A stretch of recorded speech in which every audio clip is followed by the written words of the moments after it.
Hello, welcome to Pod Maverick After Dark. Tonight you're joined by me, Kirk Henderson. I'm editor-in-chief over at MavsMoneyball.com, and one of our other editors, Ben Zadell. How you doing, Ben? Doing good, Kirk. Thanks for having me on. Well, I'm delighted you could join. Josh is he just wasn't feeling the best, and there's nothing we have to talk about, but I like sticking to a regular posting schedule. So we're recording. I really appreciate you pinch hitting. And Ben has been kind of keeping our site afloat with player reviews and such, as all of us at Mavs Moneyball are still brain dead. Let me see here. So we're recording here. It's Tuesday night, just a shade after 8:00 on May the 2nd. There's about 13 days until the NBA draft lottery. We're sort of slogging through, figuring out things to talk about, figuring out things to argue about. And lucky for us, Tim Cato, who one of our former editor-in-chief of Mavs Moneyball way back in the day, I egged him on over the weekend, basically asking a bunch of questions because he's like an honest-to-God reporter, and I am not. Though we can talk about that in a little bit too. And he wrote kind of a, just a season in review and like the offseason and like kind of what's at stake for the Mavericks. And, he did a little bit of unloading of the notebook in terms of just little tidbits of things that I thought were like laugh out loud funny. The one that I really enjoyed the most was just kind of the communicate, like what happened with Christian Wood as far as he could tell. That was pretty entertaining, and which led to Christian Wood briefly tweeting out that stop putting out articles with lies in it. And basically the only thing we could figure out that Tim was that Christian Wood was talking about was that his agent was contacting people, basically trying to kickstart an all-star campaign for Christian Wood, which was true because at least half of our staff have messages. Mike Bibbins has messages. Dalton Trigg has messages. Like Tim McMahon, Tim Cato. We could write a 400-page book on the messages he sent to us. That's not a criticism. I thought it was a bit odd, but it was just one of those things out there, Yeah, I just feel kind of left out that I didn't get any DMs from his agent. I guess I didn't write enough about Christian Wood, even though I was the one article I put out in October, November, something like that, was about how Christian Wood needed to play more. I felt, at the time that made sense.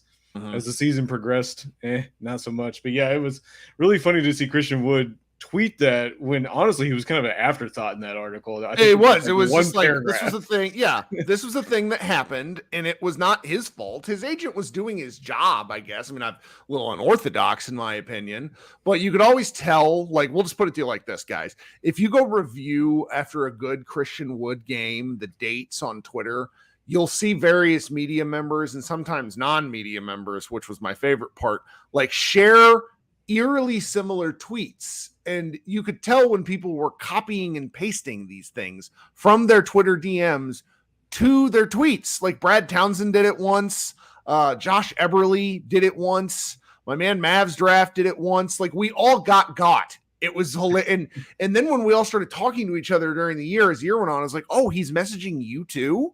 It was great. It was great. It's just funny, weird stuff. Because, I mean, we're fans. We're not we're media in the sense that we put out media, but I'm not like a beat reporter. I'm not going to go out there. Right. I'm not sure what he's trying to accomplish there by just spamming everyone, because it makes sense if he's hitting up the national reporters, some of the, local beat guys like Tim or McMahon or Townsend or Callie. It makes sense to do that, but just spamming every single person is just kind of weird. But hey, he's got his methods. That's fine, I guess. Cato did confirm that when Kyrie Irving was suspended for a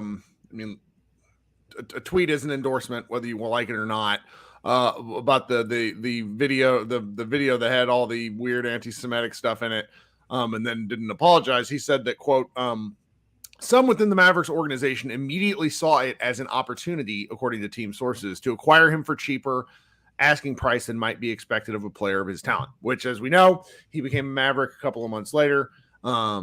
It was a good article in that it wasn't particularly I thought it was like very balanced, because once you get past sort of the original sin of not re-signing Jalen Brunson, in hindsight, everything sort of cracked from there.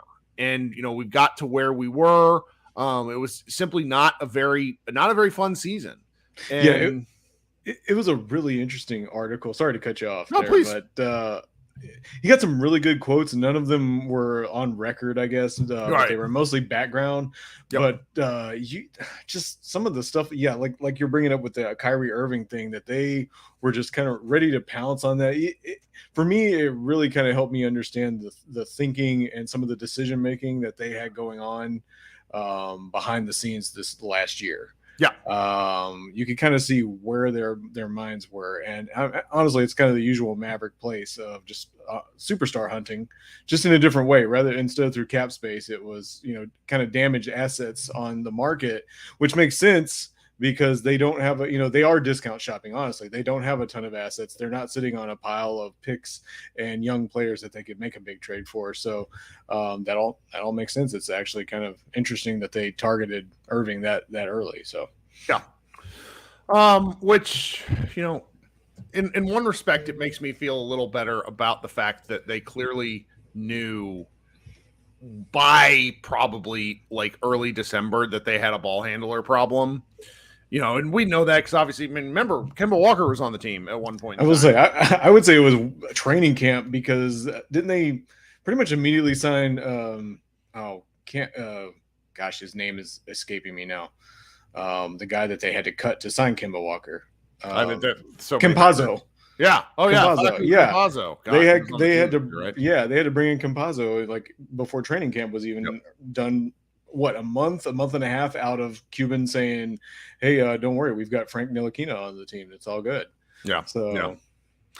Well, and now we're kind of here. There's not been really any other news of the day. Oh no, there was two parts of this which I found particularly interesting. One, that the Mavericks would be interested in pursuing Chris Middleton and DeAndre Ayton were the opportunity to arise, more or less, which I sort of stepped into hot water yesterday by declaring, and I said this definitively because I trust the person who told me this, okay? And that Middleton was the reason, was the final straw in pushing Kid out the door. Like, there were a lot of reasons why Kid got fired, one of which is that the team wasn't very good and was underperforming for a long time. But there was a lot of Kid back in, is this 5-6 years ago now? Kid was a different player or a different coach by all accounts, and was really kind of manipulative. You read, this is in the Honest book. He was not, he doesn't come off well during his Bucks tenure, kind of psychotic, to be quite honest with you. And from what I was told by someone I trust implicitly, and I don't do any reporting, it's just that was the final straw. Middleton was like, "I'm not playing for this dude. I'll sit in the, I'll be injured."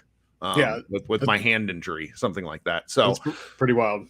And so, but I'd also people pushing back on me. Oh, it's not true. How do you know this? This longtime NBA insider, Peter, Peter Vexy? Yeah, who was New York, he's 80, he's an old man now, but he was one of the original basketball insiders, had his own newsletter way back in the day. It was you don't know that. And I'm like, I do, but also who cares? Was the thing. And then Ayton was an interesting kind of one where, if you watch Ayton play, my man Kenny on Twitter loves rebounding and stuff like that. It's DeAndre Ayton just looks like a guy who should work. And to date, he just doesn't matter. And it's so he's just so talented and yet can't put it all together for a full game. When was the last dominant Ayton game you had? But that's the sort of distressed asset hunting that a team has to do. Yeah. I actually really like Middleton, but he's an older player at this point and very injury prone. So my foibles aside, I don't think it's that would be a dangerous signing in a vacuum, just because he's missed a lot of time. You go look at his record. He's the perfect player to put next to Luka. Honestly, he can defend on the perimeter. Mm-hmm. He can hit threes. He can create his own shot. Big ball handler. Yeah. Yeah. And it's a very workman. I don't know how to explain that really, but he can just get open and get a shot off when he needs to. And that's something you need next to him. But yeah, it's the age and the health concerns are pretty bad there. Because I love Middleton, honestly, but just to take that risk, I mean, we kind of keep saying this, like, you know, if you do this, that's kind of your last shot with Luka, you know, on the squad. If you do this, you know, I also think they would have to like move, like they would. It's not. I think they would have to move Kyrie. Like that was the unsaid portion of this. They don't have, you know, at least for the 8-1, you would assume some kind of like sign and trade, right? Which would at least be interesting. But it was. I just thought those were some interesting tidbits. I mean, free agency is like my own personal hell. I posted a poll on Mavs Moneyball today, which you guys should go vote in, about what you prefer, the draft or free agency, which if you're a Mavericks fan outside of like the 2018 draft, the draft is also your personal hell. It's like team building for the Mavericks sucks is kind of what we're getting at. Let's see here. Before we move on to the last piece of news, do me a favor, everybody, and go like the stream. That sort of thing will promote and get more. It helps. It helps pop in algorithms, because you never know what people are searching for. Obviously, it's the Mavericks off season, so we're going to continue to get these like hilariously low live viewer numbers, which is fine. Anybody that's willing to hang out with us, I'm really grateful. Also, if you haven't subscribed, please go ahead and do that. We're inching closer to 1,000. If we get to 1,000, that opens up some more possibilities. Just it helps our show grow. So if you could go do that, I would be really grateful. Now, the last piece of news today is not Mavericks related, but I've never ever seen anything like this in my 20 plus years of NBA fandom, and I don't know what to do. Where is the Shams quote? I have to find this to read it because it's just insane. So Memphis is apparently very willing to part ways with Dillon Brooks, and from Shams, just reading his tweet word for word, the Memphis Grizzlies have informed pending free agent Dillon Brooks that he will not be brought back under any circumstances, league sources say. Now, I've done some asking around today from the various national reporters that are out there, and that means that this is not like, it is apparently not coming from the Grizzlies. Like, this is a roundabout way of saying that how it got to this point, other teams have heard that is kind of what I've been led to believe. It's not necessarily coming from the Grizzlies. But then a little later in the day, the Memphis newspaper reported that he wanted and had kind of been demanding a bigger role in their offense, which, what does that mean? The man shoots a lot. He shot under 40% from the floor this season. Yeah, 32% from three. Woo!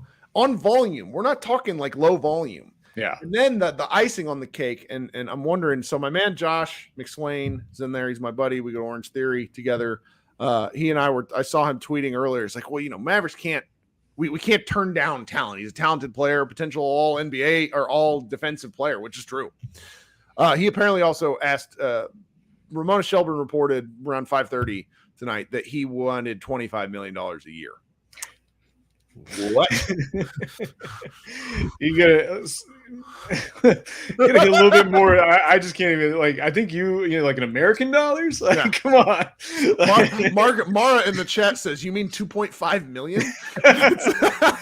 Well, I mean, that's where I'm at, because I mean, like, especially you can't be asking for something like that after the performance you just saw, where number one, you can't, like, honestly, if your life depended on Dillon Brooks hitting a 3-pointer, you're feeling terrible about your chances. And okay. LeBron James is still LeBron James, but Dillon Brooks made this whole show of like, hey, LeBron's lost a step. He's old. I mean, it's time. And the series turned when he started talking shit. Yeah, and LeBron, I mean, like, to win the game, the game 6, I mean, scored on. I think he scored on Dillon Brooks. I watched LeBron James like drive on Dillon Brooks a lot. He's 38 years old. LeBron, like, I'm the same age as LeBron James, and Dillon Brooks, he said he wants to be, he walked it back saying he didn't want to be this villain that was put on him, but he very much, like, months prior, wanted to be the villain, and he wanted to be, this defensive. I'm LeBron stopper. We've said that a bunch over the last 20 years. So, I mean, he wanted this, and then he completely failed on a guy that he said had lost a step. So that makes, I don't know, maybe Dillon Brooks has lost a step too, because I just don't see it. I think the defense there is a little bit overrated. He's one of those guys that just, he mucks things up. Right. It makes it look like it's good, and sometimes that is good defense. But really, I honestly I think the defense is a little. He's got good size, but sometimes the defense is a little overrated. And that's where like the price point until the 25 Yeah. million. That's why it was a really fun discussion and a fun argument, because it starts to sort of show what you as a fantasy GM in your brain values. Where, you know, Josh, again in the chat, Josh McSwain said, he's like, we can't be like kicking talent aside. We don't have any talent. Like, that's a incredibly valid point. But then if you're thinking about it, like in the Dorian Finney-Smith, like 12 to $18 million range. Yeah. Okay. Yeah. That's fine. Yeah, no, but you start, 25 million is that's what Jalen Brunson gets paid. Yeah, like, no, I need a guy who can like reliably 18 to 20 points a game for that much. And he scores 14. He gives you 14, 3 and 3, but on like truly abhorrent percentages. Yeah. So, and it's always seems to be at the worst time too. You know, his good games seem to come in like late February, something like that. I honestly, I mean, we've kind of, you know, whatever you want to. You've known Dillon Brooks for 5 or 6 years now. I have no like big Dillon Brooks playoff memories in my mind. So. I mean, unfortunately, all of them are implosions now, which that's what makes you feel bad. And it's like, I went from being like very much disliking him to now feeling bad for him. Like his cycle has turned so quickly, and it's either way. The Mavericks, the bottom line for us is that the Mavericks don't have the money to pay him, so it's really a kind of a non-starter at this point. Though Josh Bowe and I cannot help it. It's like, oh no, he's gonna be a Maverick. Like I just can't shake the feeling. Yeah, lately there's this like feeling of dudes that it's like, oh no, like this guy's heading to Dallas. Like you just get the feeling of like the worst possible guy. Like it's literally there's like 20 dudes in the league that I'm like, I really don't like that guy, and somehow like they just keep ending up on the Mavericks. It's frustrating. So all right, so we're about 15, 18 minutes into this. I'm going to take just for the edification of podcast listeners, I'm going to insert an ad after this. Like Josh and I have been saying, listening to ads helps us. We get paid by ad impression. So if you're fast forwarding through it, and it's okay, I understand if you do, but that's how we end up making the hilarious amount of money that we don't make from doing all this. But one day we will, I don't know. I just like talking about basketball, and the fact that we make a little bit of beer money is fun for it. Then we're going to come back. We're going to talk about 4 more player reviews just for the season, and then we'll close up shop. All right, thanks so much for hanging out with us here and for listening to the ads. If you are watching on the video stream and you know anybody that wants to sponsor our video stream, we are available to be bought. I promise. I have no shame. I swear. Anyway. So it was a good, you know, this was like a good year for this is like a good group of players that we're going to talk about tonight. Because the first one, when we start doing these player reviews, is always a little rough because you end up getting, the way I schedule these, it's a mix of important and less important players. But tonight with you, we have 3 very important players and 1 fun player from this Mavericks roster. So the guy that I want to start with first is our man Jaden Hardy, who was a 2nd-round pick acquired with the Mavericks went in and basically purchased the 37th. Wasn't it 37? Is that right? 37, I think. Yeah. 37th pick from the Sacramento Kings, and the Mavericks later said that they would have drafted Hardy had they kept their pick, which they traded for Christian Wood. They would have used it on Hardy, and Hardy was sort of for anyone that doesn't remember, at one point in time, Hardy was considered the top 3, one of the best high school players in the country. Went and played in the G League, struggled mightily, largely just because of, frankly, body maturity issues and the fact that he didn't have a super tight handle. He had a hard time getting to the rim, and he really looked like he might not have a place in the NBA. Mavericks drafted him. His first summer league game, which I was at, was outstanding.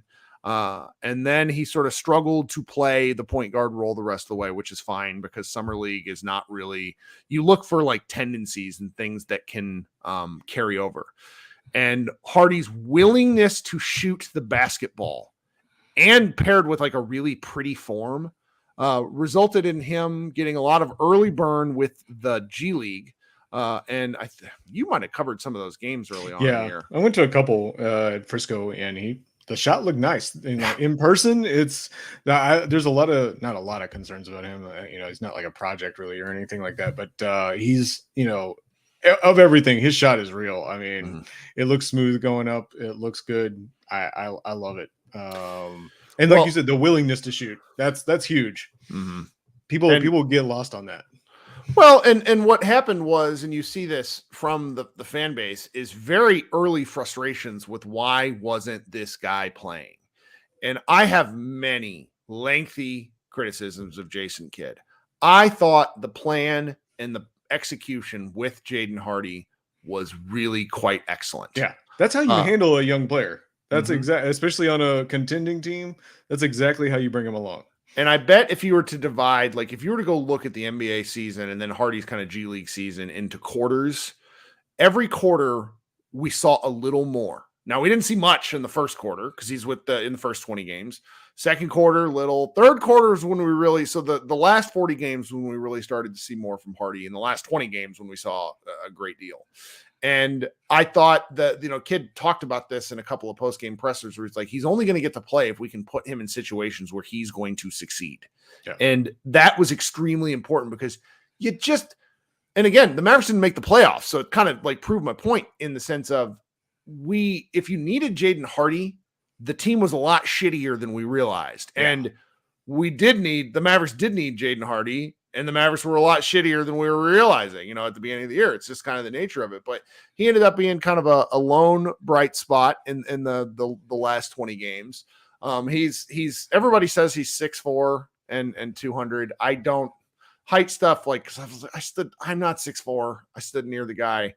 But what he does have is long arms. Yeah. And he's got a great frame. And I think he's going to be, Dennis Smith, like seeing him this year where he kind of looked like the muscle hamster. Like it makes you wonder how much muscle some of these guys can put on without losing any of their athleticism. And Hardy is he's not a superb athlete, but he's definitely an athlete. And I just liked the way he played. He finished a lot better at the NBA level than I would have thought. And he defended okay. He's not really much of a passer. That's okay. It's okay. Yeah. If you're playing with Luka Doncic, how much are you handling the ball? Can you catch? Can you execute? Can you make the simple read? And to date, I want to say the answer was yes. Yeah. The thing I go back to is his game is smooth. Like that's what it feels like when he's out there. He's taking the shots that he should be taking. That was one thing that kind of stood out to me. I don't remember him taking a lot of shots where I'm like, what's he doing there? Taking a contested 3-pointer with 5 seconds into the shot clock or something like that. So just a nice knowing his role on the team, knowing what he's good at. I just liked what I saw. It's like you said, he probably needs to put on another 10 pounds at least of muscle. I worry about his separation a little bit, one-on-one. I'm not sure if he can get good enough separation at this point. But he, like you said, he doesn't need to.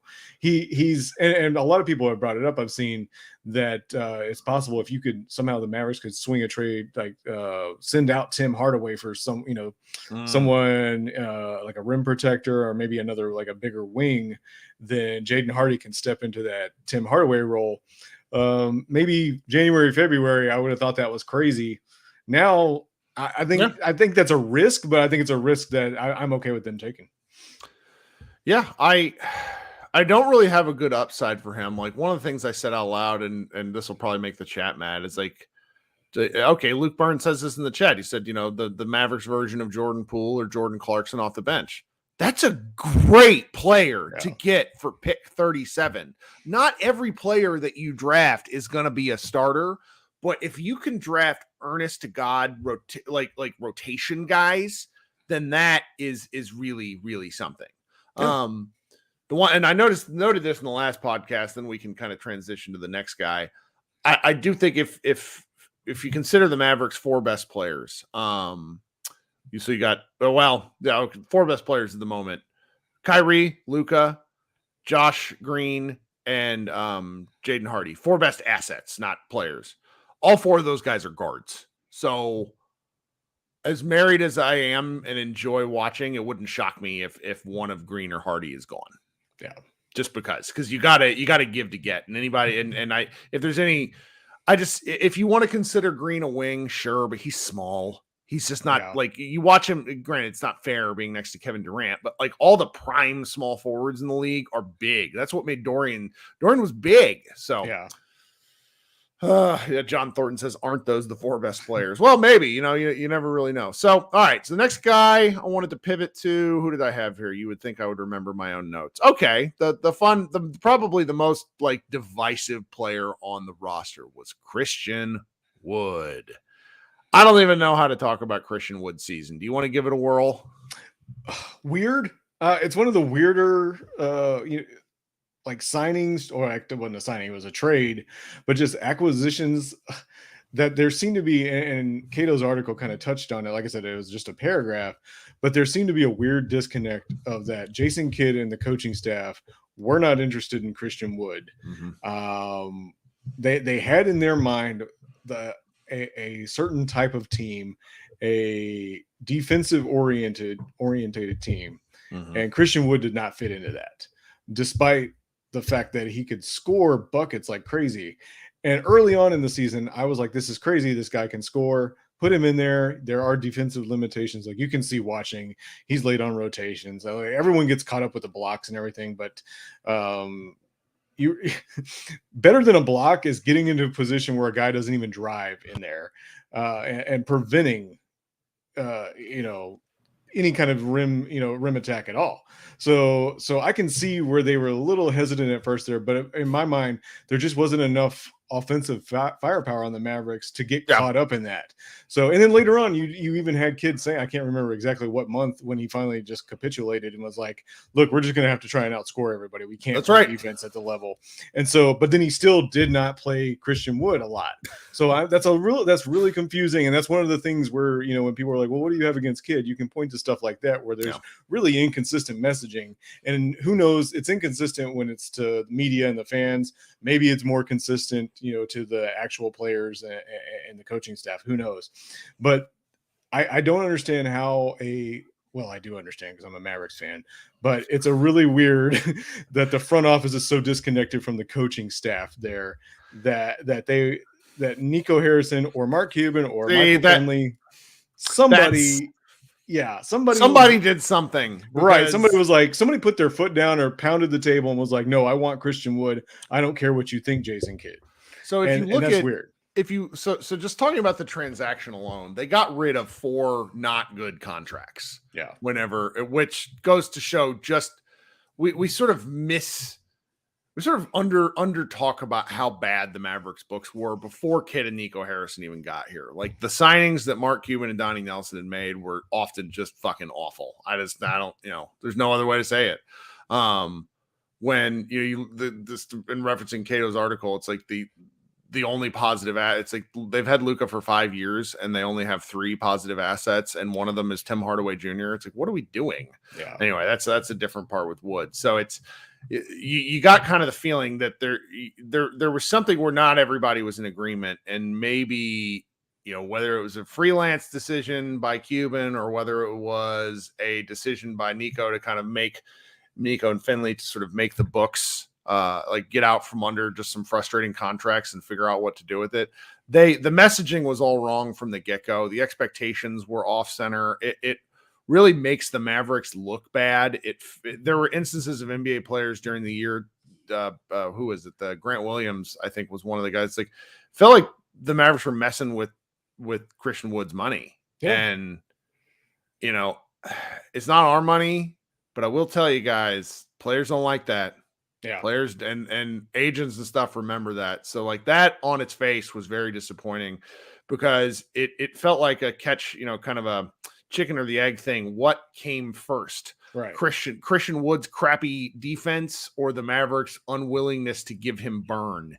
And I really felt like the two things just kept butting heads, and he never really got a chance to take off. Now, when I remove my frustration with kind of like the way his agent talked to everybody and like kind of the fact it's like, oh, look how great he is against like really bad teams. Like he still was the better option. maybe he would have gotten better on defense if they would have let him stick with it. But his minutes were jerked around all year. Yeah. I don't understand. Even if you don't like him, you get into training camp a month into the season, and you're like, look, this guy's not a great fit. Then play him. You're like I said, you're not some great defensive team anyway. Play him, run up his minutes, make him a 6-man or something where he's just scoring buckets off the bench, especially like in games where you're getting blown out or you're blowing the other team out or something. Let him run up that scoring average and then trade him at the deadline. At least do something positive with that. And it's like they just didn't do that. And you talk about players saying that they're messing with his money, even if that's not they weren't doing that intentionally. The perception's there, and that's bad enough. Yep. It's a shame because he is just so freaking talented. It feels, he was undrafted going way back, and I hold this very firm opinion that I think the greatest leaps in your basketball sort of abilities and wherewithal come between the ages of 16 and 22, where your body's changing a lot and you're playing against top level and competition, and you're learning what you can and cannot do physically. And if you have the right coaching and things like that, along with the right development at the right time, I think that's where things start to come together. I think that's where Dennis Smith missed out, for example, because he was injured his senior year and went to a crappy college and just missed out on 2 years of development. And I just wonder what would have happened if Wood had gotten in a better situation and approached things with a better attitude.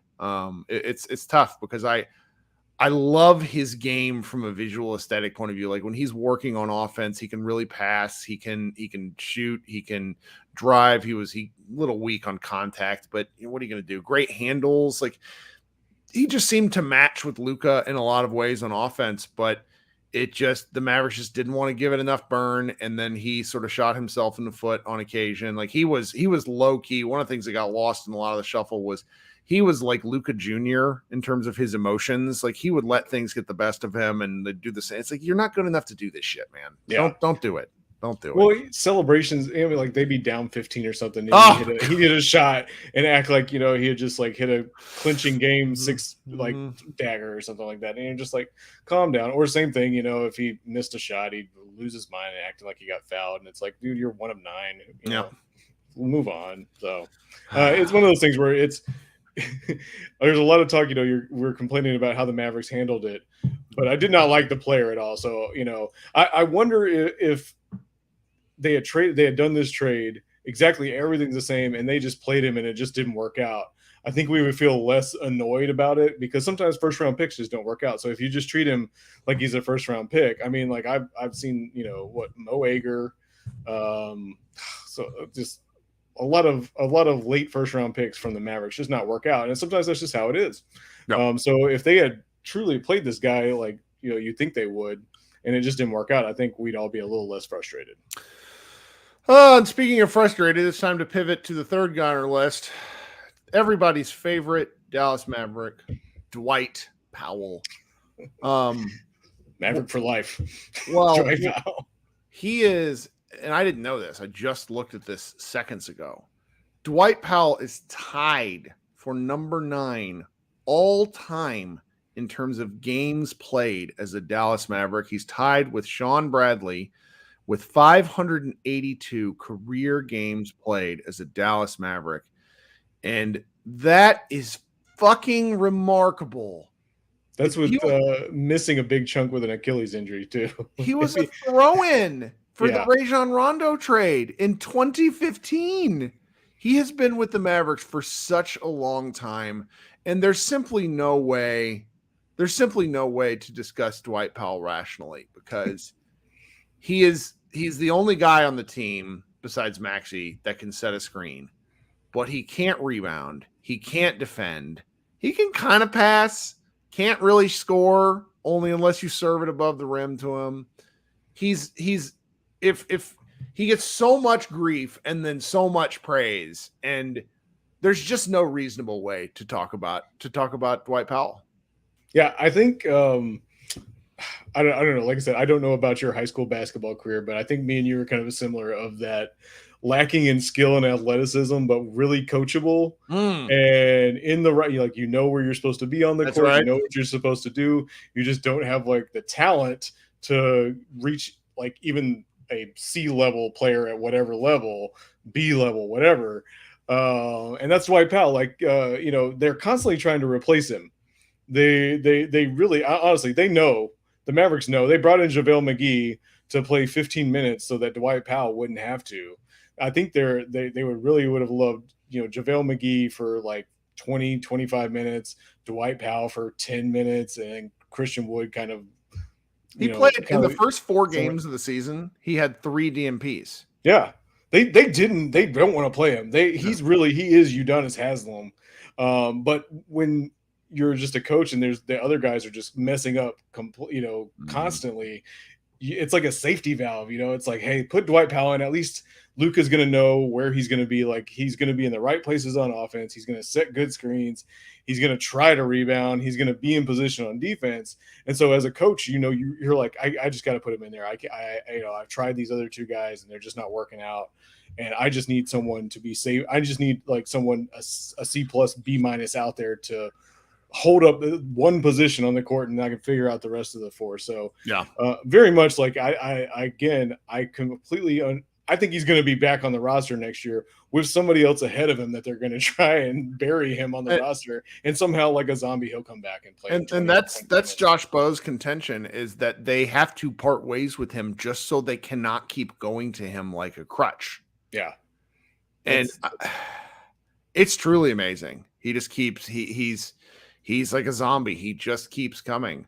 And the rebounding, he doesn't have someone in the chat says is the most useless muscle body ever. Like, he's so like, he looks strong but can't do anything with it. Like, it's just I don't know. I feel like he gets a lot more grief because of what the Mavericks have asked of him, as opposed to what his limitations are obvious. Yeah. And the Mavericks just keep tossing him out there. So it's, I'll be interested to see if he comes back.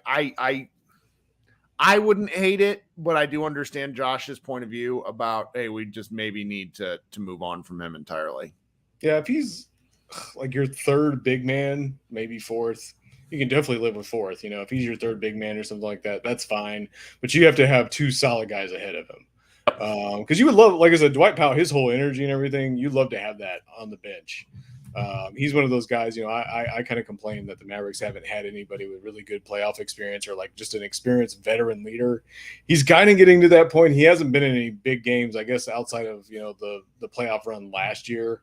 But, you can't complain about having a guy like that on the bench. It's when he's just getting overpowered. But, he just has no chance against some of the superstars of the league. So I think that's right.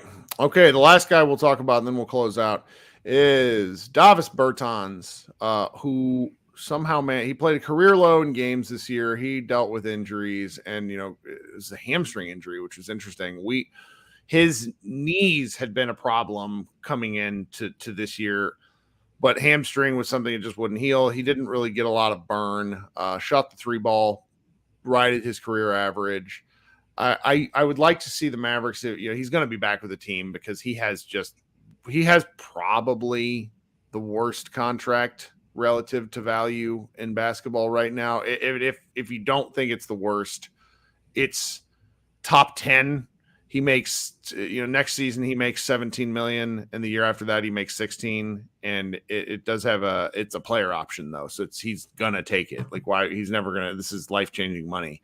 I would like to see the Mavericks, if they run him out, he needs to get like a 2-shot minimum, where if Davis Bertans goes in the game and he misses his first 2 shots, pull him out. Yeah. But if he's on fire, keep him in, because he really is. He's just he just swings games with his shooting. It feels unstoppable, because he plays so hard. Yeah. But he's not good.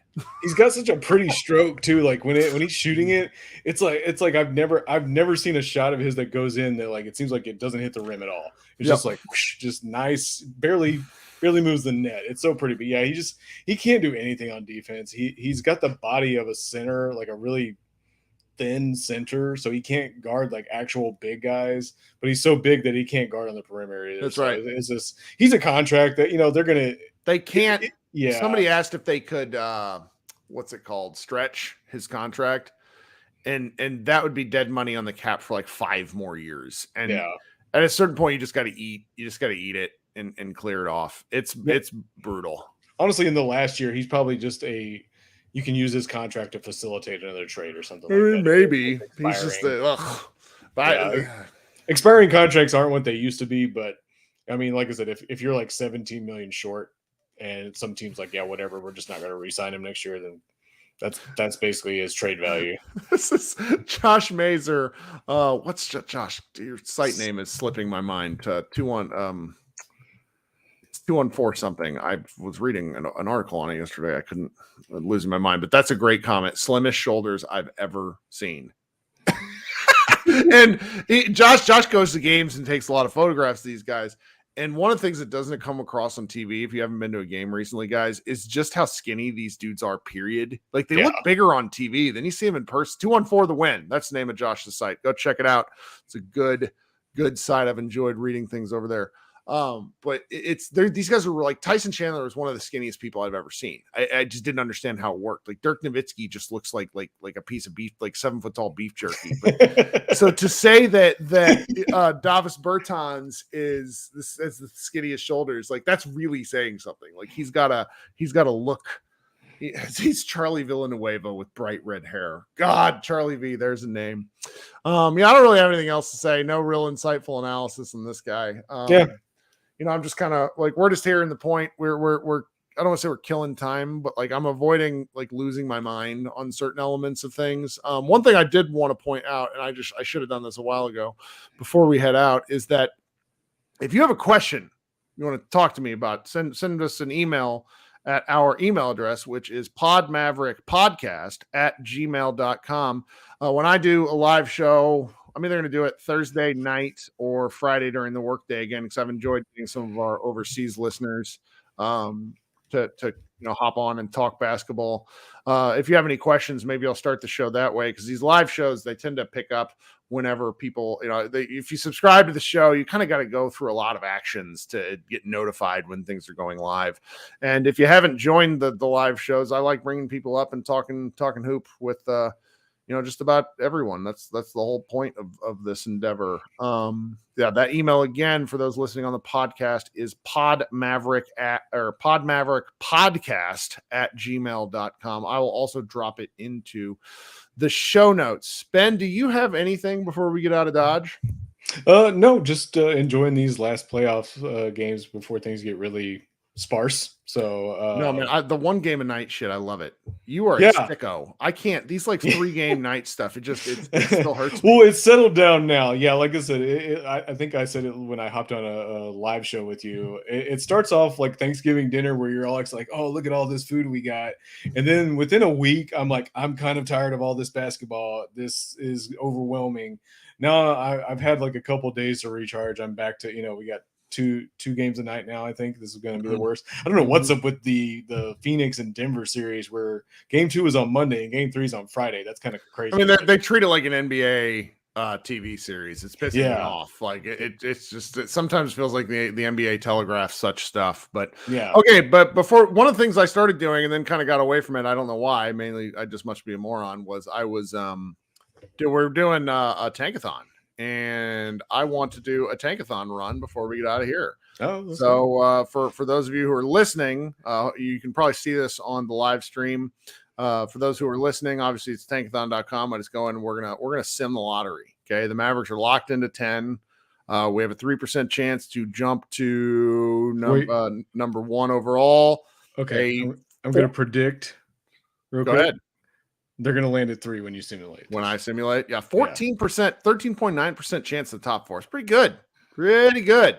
All right, let's click the button here. The Dallas Mavericks stay locked at 10. The Washington Wizards jump from 7 to 1. And and so Indiana goes up to 4. Portland goes up to 1. I mean, the flattening of the odds, I love. Yeah. Love the No, actually, flattening of the odds. you just doing that got me kind of excited for the draft lottery now. So, Oh, I mean, I'm probably going to do a live show so you could see Josh Yeah. and I dying in real time when the Mavericks thing comes up at number 11 or something like that. It's going to be. Yeah, that might be one of those. I don't know if you have the ability to do it, but like have a bunch of us from Mavs Moneyball like hop in or something like that. I don't know. That would. No, I mean, like there's nothing like. Oh, well, I honestly considered going to a sports bar, but I kind of want to. I don't know. I don't know what I want to do. We still got time to figure that whole deal out.